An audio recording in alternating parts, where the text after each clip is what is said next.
तो देखिए बच्चों, सीबीएसई के सैंपल पेपर का 9th क्वेश्चन ये है कि a rectangular, a square, a circular and an elliptical loop all in the same xy plane are moving out of a uniform magnetic field with a constant velocity v vector बराबर vi.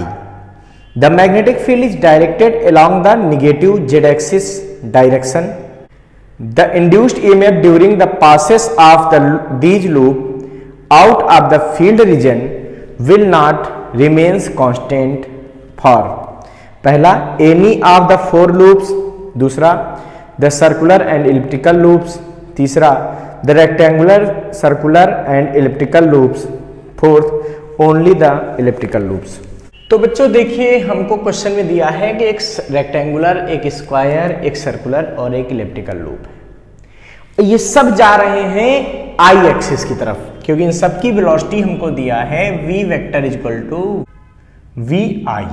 ठीक है, मतलब ये सब आई axis में जा रहे हैं v वेलोसिटी से। और हमसे करें मैग्नेटिक फील्ड यहां पर माइनस जेड एक्सिस में। ठीक है, तो बच्चों हम सपोज कर लेते हैं कि इधर क्या है x एक्सिस है, इधर क्या है y एक्सिस है, और इधर बाहर की तरफ क्या है z एक्सिस, ये आउटवर्ड है।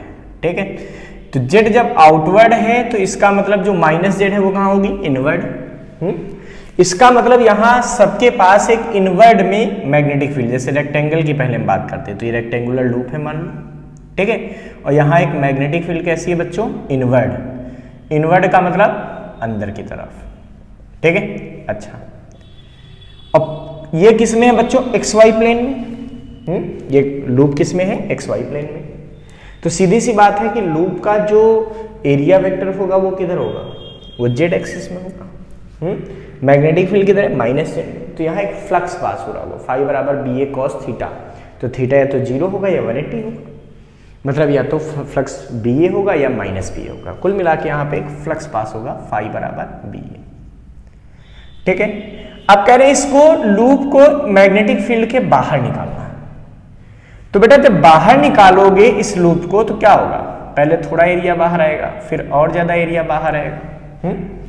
लेकिन देखो ध्यान से, पहले dt टाइम में अगर इतना बाहर आएगा तो अगले dt टाइम में फिर इतना ही पोर्शन बाहर आएगा। इसका मतलब जितना पहले एरिया बाहर आएगा dt टाइम में, अगले dt टाइम में उतना ही एरिया बाहर आएगा।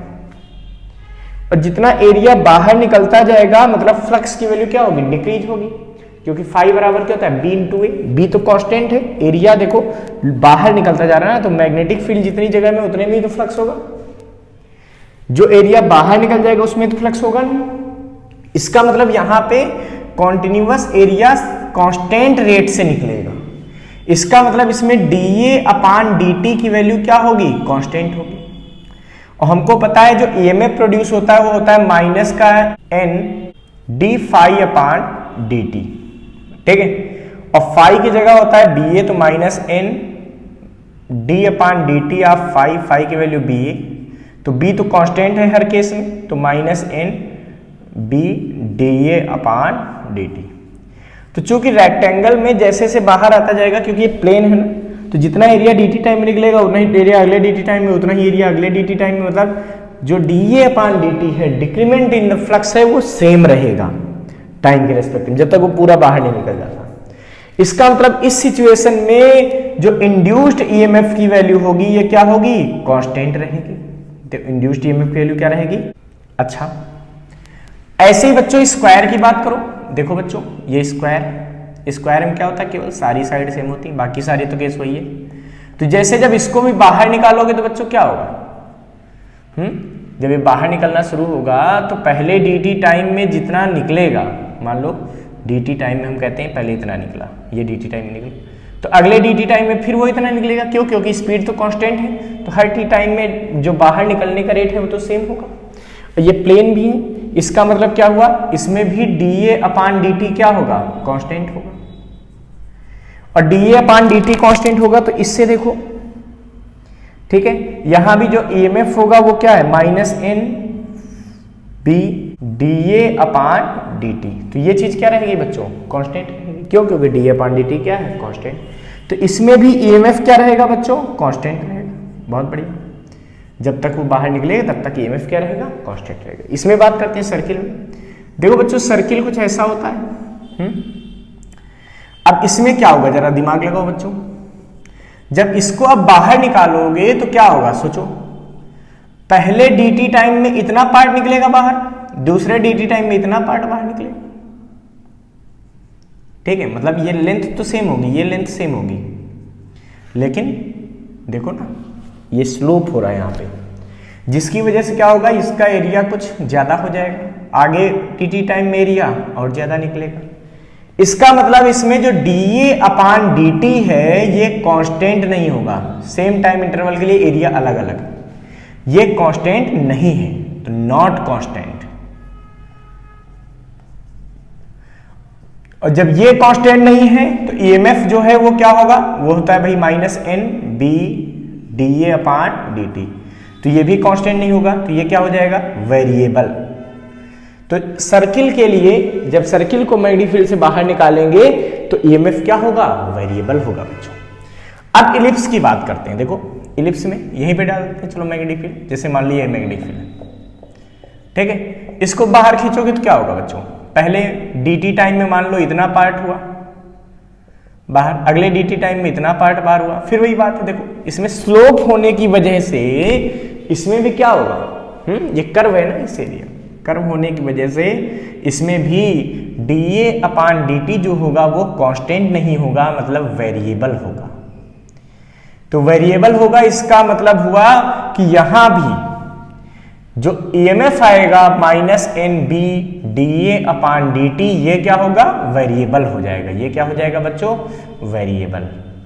इसका मतलब जो इंड्यूस्ड ईएमएफ है ये रेक्टेंगल और स्क्वायर में कांस्टेंट रहेगा, लेकिन सर्किल के लिए और इलिप्स के लिए वेरिएबल हो जाएगा। यहां से बच्चों को पता चल रहा है कि इंड्यूस्ड ईएमएफ कहां कहां वेरिएबल कांस्टेंट नहीं रहेगा, यही पूछा गया ना, किस किस लूप में कांस्टेंट नहीं रहेगा। तो सर्किल में कांस्टेंट नहीं रहेगा और इलिप्स में कांस्टेंट नहीं रहेगा। तो ऑप्शन नंबर सेकंड हमारा करेक्ट हो जाएगा यहाँ पे। तो सेकंड ऑप्शन बिल्कुल करेक्ट। चलिए बच्चों सैंपल पेपर का अपना नेक्स्ट क्वेश्चन ट्राई करते हैं। हमारा नेक्स्ट क्वेश्चन ये है कि if the reading of voltmeter V1 is 40 volt, then the reading of voltmeter V2 is, option first given है 30 volt, second 58 volt, third 29 volt और फोर्थ 15 वोल्ट। ओके, तो देखिए बच्चों कुछ इस तरह का एक अल्टरनेटिंग करंट का एक सर्किट बना हुआ है। ये LCR सर्किट है बच्चों। देखो L यहाँ कॉइल लगी हुई है, यहाँ पर कैपेसिटर लगा हुआ है और एक रेजिस्टर लगा हुआ है, मतलब ये LCR सर्किट है। हमसे कहा जा रहा है कि अगर L और C पर जो कंबाइंड वोल्टेज है वो क्या है, V1 है, ठीक है। L और C पर कंबाइंड वोल्टेज क्या होता है, VL माइनस VC। इसका मतलब जो V1 है ये किसके बराबर होगा बच्चों, VL माइनस VC। ये हमको दिया है एक तरीके से, और ये कितना दिया है हमको, यहाँ पे दिया है 40 वोल्ट। अच्छा, तो हमसे कह रहे हैं V2 क्या होगा। V2 का मतलब रेजिस्टेंस पर वोल्टेज क्या होगा। बच्चों आपको नेट वोल्टेज पता है, यहाँ पर नेट वोल्टेज पता है क्या, 50√2 sin ω t। अगर इस इक्वेशन को आप कंपेयर कर दीजिए from V = V0 sin ω t, तो आपको यहां से V0 मिल जाएगा। V0 क्या होता है, peak value of voltage. V0 क्या है बच्चों, पीक वैल्यू ऑफ वोल्टेज। ये आपको मिल गई, कितनी मिल गई कंपेयर करने पर, देखो तो V0 की वैल्यू ये आएगी पूरी, साइन के साथ यहाँ पे क्या है V0, यहाँ साइन के साथ क्या है 50√2, तो V0 की वैल्यू आ गई हमारे पास 50√2 वोल्ट। अब एक बात का ध्यान दीजिएगा, जो वोल्ट मीटर मेजर करता है वो क्या होता है बच्चों, VRMS होता है। तो आप इसकी VRMS वैल्यू निकालिए, वो नेट वोल्टेज को बताएगी, ठीक है। VRMS क्यों यूज कर रहे हैं, क्योंकि ये रीडिंग बतानी ना, और रीडिंग हमेशा VRMS बताई जाती है, ठीक है। RMS वैल्यू को मेजर करता है कोई भी वोल्ट मीटर, ध्यान रखना। तो इसीलिए इसमें VRMS निकालेंगे, क्या निकलेगा V0/√2, यानी कि 50√2/√2, यानी कि VRMS हमारे पास आ गई। RMS का मतलब समझते हो ना, रूट मीन स्क्वायर, है ना। ये वैल्यू हो गई 50 वोल्ट। बच्चों जो VRMS का स्क्वायर होगा, मतलब टोटल वोल्टेज का स्क्वायर होगा, ये बराबर होगा VR square plus VL minus VC का होल स्क्वायर। बच्चों यहां पर VR किसके बराबर है? V2 के, और VL माइनस VC किसके बराबर है? V1 की। वैल्यू पुट कर देते हैं, मतलब VRMS स्क्वायर बराबर V2 स्क्वायर, VR की जगह V2, अच्छा, प्लस V1 स्क्वायर, सारी वैल्यू पुट कर दो। VRMS कितना निकाला हमने अभी? 50 वोल्ट, बहुत बढ़िया, वैल्यू पुट कर दो। तो 50 का स्क्वायर बराबर V2 कितना है बेटा? फाइंड करना है, बहुत बढ़िया, V2 का स्क्वायर प्लस V1 कितना है? V1 हमको दिया है 40 वोल्ट, तो 40 का स्क्वायर। तो बच्चों ये क्या आएगा? 2500 बराबर V2 स्क्वायर प्लस 1600, तो V2 स्क्वायर कितना आ जाएगा? ये आ जाएगा 2500 माइनस 1600, ठीक है। तो V2 स्क्वायर बराबर कितना हो गया? 900, यानी कि V2 बराबर आ जाएगा 30 volt. So the potential difference will be 30 volt at the resistance, मतलब V2 की वैल्यू क्या होगी? 30 वोल्ट। तो इसमें 30 वोल्ट वाला ऑप्शन बिल्कुल करेक्ट होगा। तो दिए गए ऑप्शन में से बच्चों यहाँ पर फर्स्ट ऑप्शन बिल्कुल करेक्ट होगा कि V2 इक्वल टू 30 वोल्ट। इसको फटाफट नोट कर लीजिए। तो देखिए बच्चों, सैंपल पेपर का हमारा नेक्स्ट क्वेश्चन ये है कि the work function for a metal surface is 4.14 electron volt, the threshold wavelength for this metal surface is. Option first given है 4125 angstrom, second 2062.5 angstrom, third 3000 angstrom and fourth 6000 angstrom. Okay, तो देखिए बच्चों, इस question में हमको क्या दिया है कि एक मेटल है जिसका वर्क फंक्शन हमें दिया है 4.14 इलेक्ट्रॉन वोल्ट, ठीक है, और हमें वहां पे थ्रेशोल्ड वेवलेंथ पूछा गया है। तो बच्चों वर्क फंक्शन होता क्या है? Work function is the minimum amount of energy required to emit photo electron from the metal surface, और थ्रेशोल्ड वेवलेंथ क्या होती है? The maximum wavelength up to which photo electric emission can possible for the given metal. उससे ज्यादा wavelength की light अगर उस metal पे डाली जाएगी जिसकी थ्रेशोल्ड वेवलेंथ आप निकाल रहे हैं, तो फिर ध्यान रखिएगा कि वहां पे फोटो इलेक्ट्रिक इमिशन नहीं होता है, ठीक है। तो बच्चों वर्क फंक्शन और थ्रेशोल्ड वेवलेंथ में क्या रिलेशन होता है? तो W बराबर होता है बच्चों SC अपान लैम्डा नॉट, ठीक है। तो लैम्डा नॉट की वैल्यू क्या आएगी? ये आएगी SC अपान W। लैम्डा नॉट निकालना है, W हमको पता है। बच्चों आपको पता होना चाहिए कि अगर W इलेक्ट्रॉन वोल्ट में दिया हो, ठीक है, तो HC की एक वैल्यू होती है, शॉर्टकट में ये फार्मूला आप यूज कर सकते हैं। वैल्यू क्या होती है? 12375 अपान W। किस में रखना है बच्चों? इलेक्ट्रॉन वोल्ट में, ठीक है। तो आंसर जो आता है वो सीधे किस में आ जाता है? एंगस्ट्रॉम में। बहुत अच्छा, वेवलेंथ का आंसर हमको एंगस्ट्रॉम में ही चाहिए, बहुत बढ़िया भाई। तो लैम्डा जीरो की वैल्यू क्या आएगी बच्चों? 12375 अपान W मीन्स वर्क फंक्शन 4.14। इसको जब आप सॉल्व करेंगे तो ये 2985 के आसपास आता है, ठीक है। इट मीन्स आप कह सकते हो कि अप्रॉक्स ये 3000 एंगस्ट्रॉम आता है। अप्रॉक्स कितना आ गया बच्चों? इसका मतलब बच्चों यहाँ पे अगर हम बात करें तो हमको थर्ड ऑप्शन गिवन है, वही सही होगा कि जिस मेटल का वर्क फंक्शन 4.14 इलेक्ट्रॉन वोल्ट होता है उसका थ्रेशोल्ड वेवलेंथ 3000 एंगस्ट्रॉम होता है। तो ये ऑप्शन थर्ड सही हो गया। इसको फटाफट नोट कर लीजिए कि बच्चों सैंपल पेपर का हमारा नेक्स्ट क्वेश्चन ये है कि the radius of a inner most electron orbit of a hydrogen atom is 5.3 into 10 की power minus 11 metre. The radius of the n is equal to 3 orbit is, और इसमें ये चार ऑप्शन आपको गिवन है, आपको इसमें सही ऑप्शन सेलेक्ट करना है। ओके, तो देखिए बच्चों इस क्वेश्चन में हमको inner most orbit means n is equal to 1 के लिए हमको यहाँ पर रेडियस दिया है। कितना दिया है? दिया है 5.3 इंटू 10 की पावर माइनस 11 मीटर, और हमसे कह रहे हैं n इज इक्वल टू 3, मतलब तीसरे ऑर्बिट में इलेक्ट्रॉन की रेडियस क्या होगी। तो जब इलेक्ट्रॉन हाइड्रोजन के चारों तरफ रिवॉल्व करता है तो उसकी रेडियस का फार्मूला क्या होता है?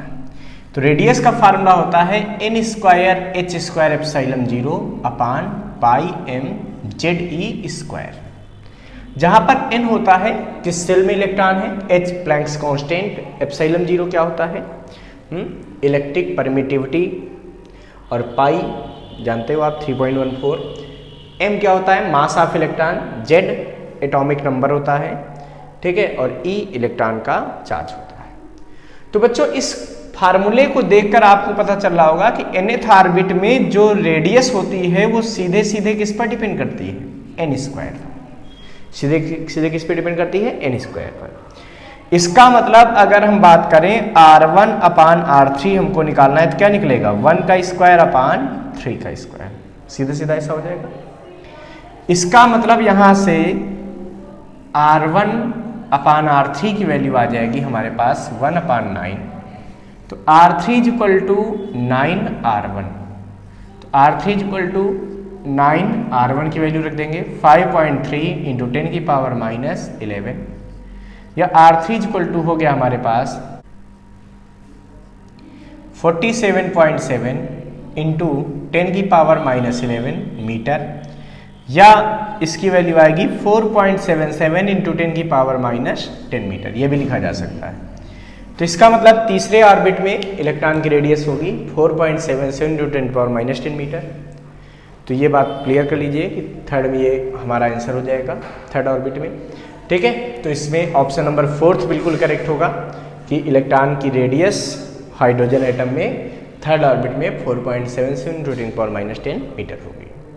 इसको फटाफट नोट कर लीजिए। तो देखिए बच्चों, करंट इलेक्ट्रिसिटी का हमारा अगला क्वेश्चन ये है कि the electric potential V as a function of distance x is shown in the figure. ये ग्राफ हमको दिया गया है। The graph of the magnitude of electric field intensity E as a function of x is, और ये 4 option हमको यहाँ पे गिवन है। बच्चों देखिए V का x के साथ ग्राफ दिया है, तो आपको पता होना चाहिए कि जो V यानी कि पोटेंशियल है, ठीक है, इसका x के साथ कैसे वेरिएशन होता है, किस तरह हम x और v को रिलेट कर सकते हैं, ये हमको देखना चाहिए। तो बच्चों आपको पढ़ाया गया होगा dv upon dx is equal to क्या होता है, minus E. dv upon dx किसके बराबर होता है, माइनस ई, या हम कह सकते हैं e is equal to minus dv upon dx, is equal to क्या कह सकते हैं, माइनस dv अपान dx। तो बच्चों dv अपान dx का मतलब क्या है, v और x के कर्व का स्लोप, ये होगा dv अपान dx। तो देखो 0 से 2 सेकंड तक dv अपान dx क्या है, कांस्टेंट, हर जगह स्लोप क्या है कर्व का, सेम। तो ये वैल्यू सेम होगी और भी पॉजिटिव होगी। देखो dv dx, v और x दोनों पॉजिटिव। तो यहां पे क्या होगा बच्चों कि dv अपान dx क्या होगा, पॉजिटिव होगा। लिख देंगे आप for 0 to 2 second dv upon dx is positive. So अब पॉजिटिव होगी और कांस्टेंट होगी, है फिक्स होगी, मतलब जो यहां आएगी वही यहां, स्लोप पूरा same. So E is equal to होगी माइनस का निगेटिव कांस्टेंट। तो यहां पर जो इलेक्ट्रिक फील्ड होगी वो क्या होगी बच्चों, थोड़ा ऐसे बनाते हैं बीच में, ये ऐसा x, इधर बनाते हैं इलेक्ट्रिक फील्ड। तो इलेक्ट्रिक फील्ड की वैल्यू सिचुएशन क्या है, निगेटिव है, वो भी फिक्स रहेगी, कांस्टेंट रहेगी, निगेटिव होगी लेकिन क्या रहेगी, कांस्टेंट। कितनी देर तक, 2 सेकंड तक। तो 0 से 2 सेकंड तक वो क्या रहेगी, ऐसे कांस्टेंट रहेगी, ठीक है। इसके बाद क्या हो गया बच्चों, v कांस्टेंट हो गया। जब v कांस्टेंट हो गया तो इसका स्लोप क्या हो गया, 0। इसका मतलब for 2 to 4 second dv upon dx, भाई x के साथ v में कोई चेंज नहीं, मतलब dv 0, तो ये हो गया 0, कांस्टेंट हो गया ना, तो ये 0 हो गया। अब जब dv अपान dx मतलब इसका स्लोप 0 हो गया, और स्लोप किसको बताता है बच्चों, इलेक्ट्रिक फील्ड को, तो इसका मतलब इलेक्ट्रिक फील्ड भी क्या हो जाएगी इस सिचुएशन में, 0 हो जाएगी। तो इस सिचुएशन में इलेक्ट्रिक फील्ड क्या रहेगी बच्चों, 0 रहेगी, ये 0 रहेगी। कहाँ तक रहेगी, 4 तक। तो पहले कांस्टेंट रही निगेटिव में, फिर 0 हो गई, ठीक है। अब अगली बार देखते हैं बच्चों। फिर फॉर 4 to 6 सेकेंड लिख देंगे, फॉर 4 to 6 सेकेंड। देखिए यहां पे क्या हो रहा है, v डिक्रीज हो रहा है, जैसे जैसे x इंक्रीज हो रहा है v डिक्रीज हो रहा है। इसका मतलब क्या है, ये स्लोप निगेटिव है, ये स्लोप क्या है, निगेटिव है। ऐसे भी देख सकते हो, ये एंगल होता है, स्लोप है, ये क्या होगा, ऑब्ट्यूस एंगल होगा, और tan में ऑब्ट्यूस एंगल क्या होता है, निगेटिव होता है। चाहिए समझो। तो इसका मतलब इसके लिए जो dv/dx होगा, इसकी वैल्यू क्या होगी, निगेटिव होगी, लेकिन फिक्स रहेगी, कांस्टेंट। क्यों, क्योंकि जो स्लोप यहाँ है वही स्लोप यहाँ, वही यहाँ, वही यहाँ, पूरी ग्राफ पे हर जगह स्लोप क्या है, सेम। तो ये निगेटिव हो गया, निगेटिव हो गया। इसका मतलब जो e आएगा वो क्या होगा, वो तो है माइनस का dv/dx। अब ये माइनस माइनस क्या हो जाएगा, प्लस।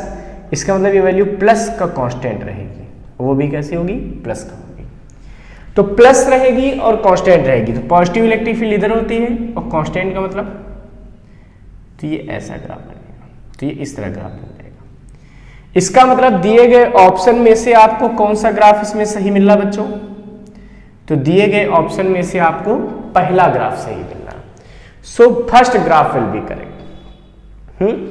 इसको आप और थोड़ा सा डीपली भी इसको देख सकते थे कि dv/dx का मतलब होता है स्लोप, स्लोप का मतलब होता है tan थीटा। स्लोप का मतलब क्या होता है, स्लोप का मतलब होता है tan थीटा है, dv/dx इसके लिए होगा ना, v/x tan थीटा।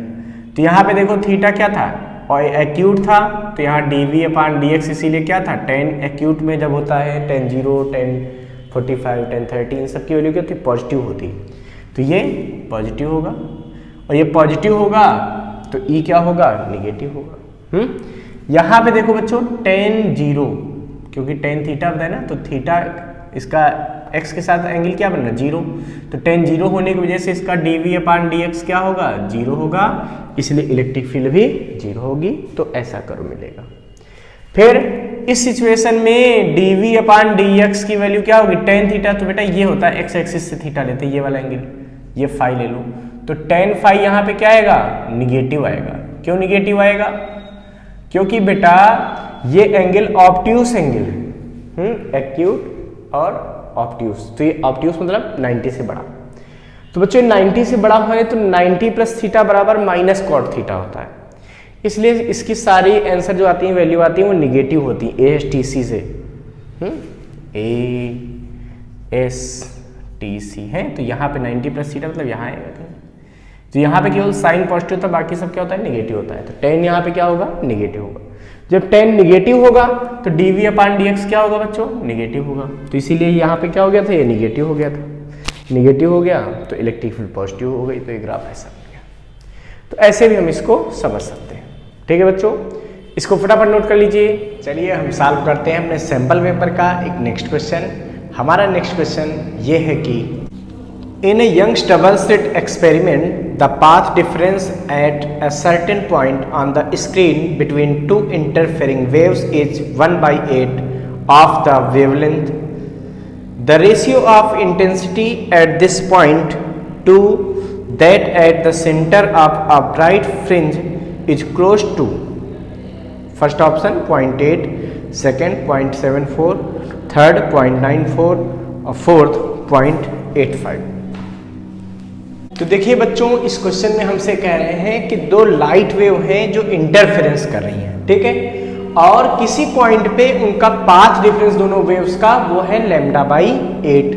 तो हमसे बोला जा रहा है कि हमको वहां पे जो इंटेंसिटी होगी लाइट की और जो मैक्सिमम इंटेंसिटी होगी ब्राइट फ्रिंज की, मतलब सेंट्रल ब्राइट फ्रिंज की, उन दोनों इंटेंसिटी का रेशियो बताना है। बच्चों देखिए, सबसे पहले तो यहाँ पे आपको क्या पता होना चाहिए कि इंटेंसिटी का क्या फार्मूला होता है। इंटेंसिटी निकालनी ना, तो इंटेंसिटी का फार्मूला पता होना चाहिए। तो इंटेंसिटी का बेटा फार्मूला होता है इंटेंसिटी, ठीक है, वो भी कौन सी, रिजल्टेंट इंटेंसिटी। अगर दो वेव इंटरफेरेंस करती हैं तो रिजल्टेंट इंटेंसिटी का फार्मूला होता है I = I1 + I2 plus 2√I1 I2 into cos phi, कुछ ऐसा फार्मूला होता है, ये रिजल्टेंट इंटेंसिटी का होता है। तो बच्चों इस सिचुएशन में देखिए, क्योंकि कोहेरेंट सोर्स से लाइट निकल रही, तो मान लेते हैं दोनों की इंटेंसिटी सेम है, दोनों वेव की, मतलब जो दो वेव आती हैं उनकी इंटेंसिटी आपस में क्या है, सेम, मतलब I1 भी I है और I2 भी I है। बच्चों उन्होंने कहा यहाँ पे पाथ डिफरेंस λ/8 है, ठीक है, तो वहां पे इंटेंसिटी क्या होगी हमको सोचना है और हमको मैक्सिमम इंटेंसिटी सोचनी। तो चलिए पहले हम मैक्सिमम इंटेंसिटी के लिए बात कर लेते हैं। तो फॉर मैक्सिमम इंटेंसिटी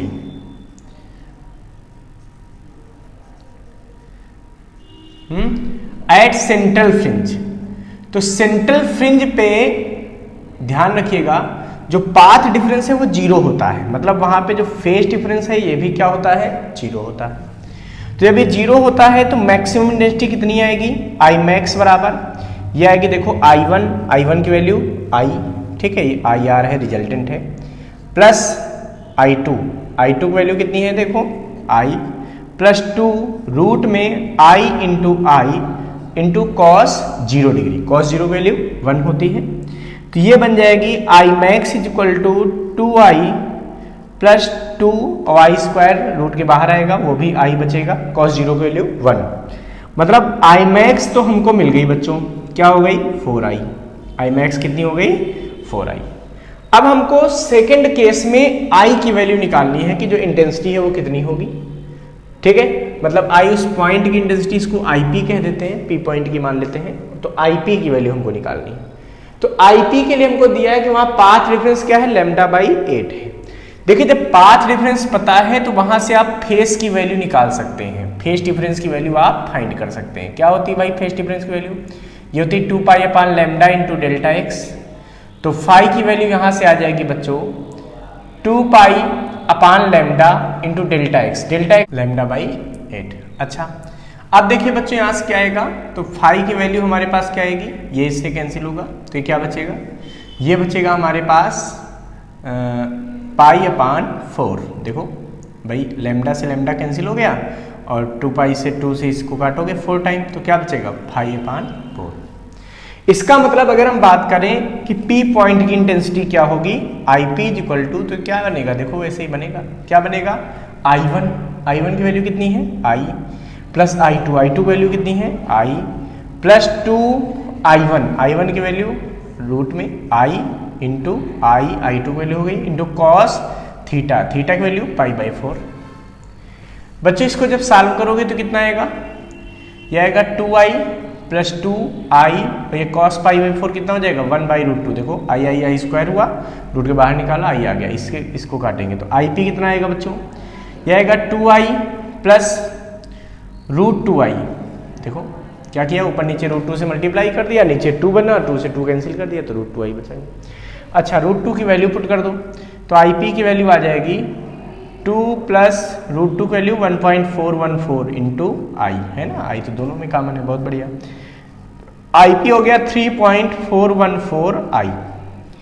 हमें तो बच्चों IP/I max चाहिए, तो IP/I max कितना आएगा 3.414I अपान में 4I, ठीक है, इसको सॉल्व कर लेंगे तो IP/I max की वैल्यू आ जाएगी, ये कितनी आएगी बच्चों, ये आएगी हमारे पास I से I कैंसिल हो गया तो ये बचेगा 0.8, तो ये आएगा 21 यानी कि 5, ठीक है, फिर तुम्हारे पास आएगा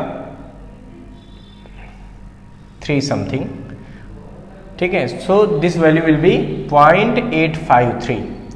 तो यहाँ पे हमको पता चल रहा है कि इसकी जो IP मतलब उस पॉइंट की इंटेंसिटी और मैक्सिमम इंटेंसिटी जो सेंट्रल फ्रिंज की इंटेंसिटी है, दोनों का रेशियो क्या होगा, वो 0.85 के आसपास होगा। इसका मतलब ये हुआ कि हमें दिए गए ऑप्शन में से 4th ऑप्शन बिल्कुल करेक्ट होगा कि IP/I max की वैल्यू 0.853 आएगा। इसको फटाफट नोट कर लीजिए। चलिए बच्चों सैंपल पेपर का अपना नेक्स्ट क्वेश्चन ट्राई करते हैं। हमारा नेक्स्ट क्वेश्चन ये है कि which of the following statement about nuclear force is not true. तो देखिए बच्चों हमको यहाँ पे ये 4 स्टेटमेंट दिए हैं, हमसे पूछा जा रहा है इसमें से कौन सा स्टेटमेंट करेक्ट नहीं है। पहला है the nuclear force between 2 nucleons falls rapidly to 0 as their distance is more than a few फेम्टोमीटर।